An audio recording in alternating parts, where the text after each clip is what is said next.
We were lucky to get this support and to get higher education for a period. And as head of the Arab Students Union in universities, the first day you get arrested, and the last day they throw you from the university. But we kept our positions, and we insisted that we will build our institutions. And until today, all Arab students organizations are not registered officially in any place. And actually also the political leadership of the Palestinian community, which called the Follow-up Committee for Arab Citizens, which is the umbrella organization of the whole political parties, is not registered officially, because we still have the fear that we may be confiscated. Like they may close.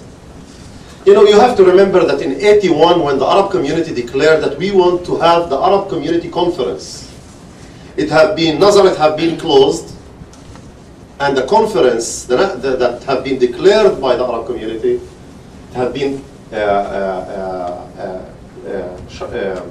declared as illegal event, that we can't implement it. And they closed the whole area so people can't come.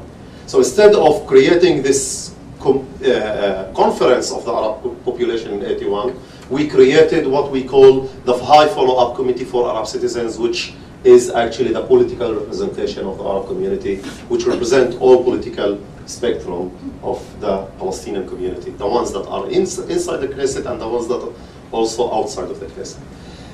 Now, in the 90s, and especially after the basic laws of human dignity and association and etc., more and more people and organizations start to register organizations. And Mossawa was registered in '97, and other colleagues of us have been registered in the 90s. So all our movement, all civil movement that is registered officially in Israel is new. And as you can see, we are a young generation that we try to establish associations and organizations that will mainstream our civil and human rights. And since then, it wasn't easy. Mossawa was registered after court decision. Our application to register Mossawa as a non-governmental organization have been rejected. And in March 2000, we have been registered after court decision. So there are still limitations, of freedom of association and etc. But we are there, and we are proud also to tell you that we were brave enough to buy a building.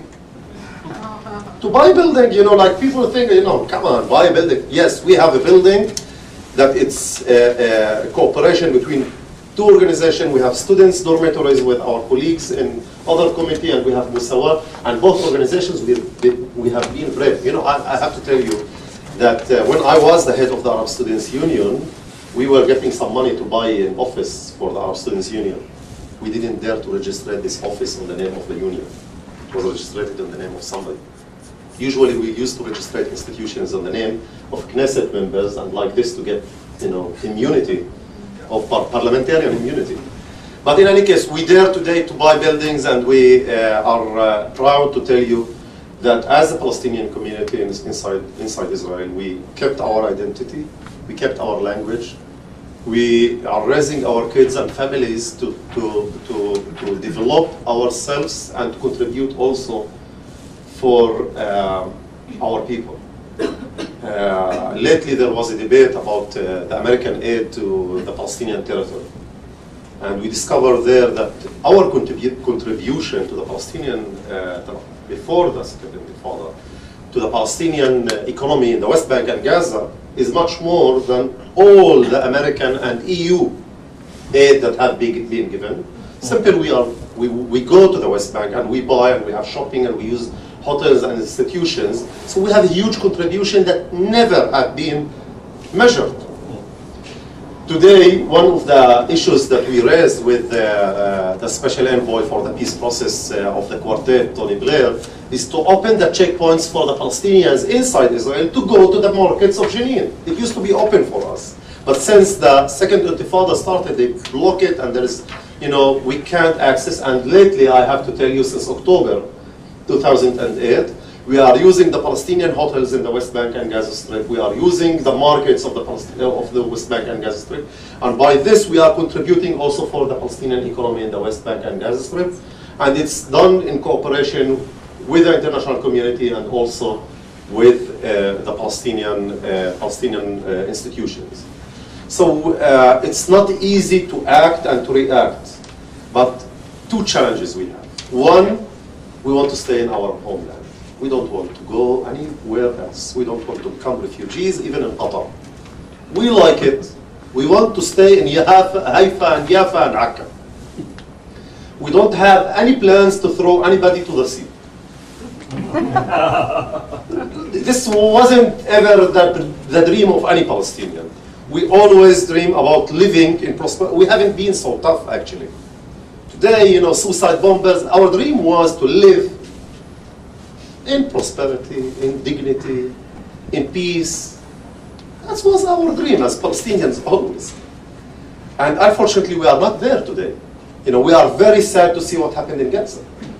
What's happening in Gaza is making us, feel that this is the end of the dream.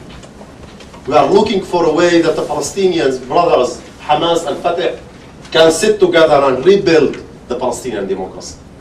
So we are part of this dream. We know that this dream will not be implemented with our presence, because the two-state solution will mean actually that we will not be part of the Palestinian dream, statehood and etc. And we are accepting our citizenship inside Israel.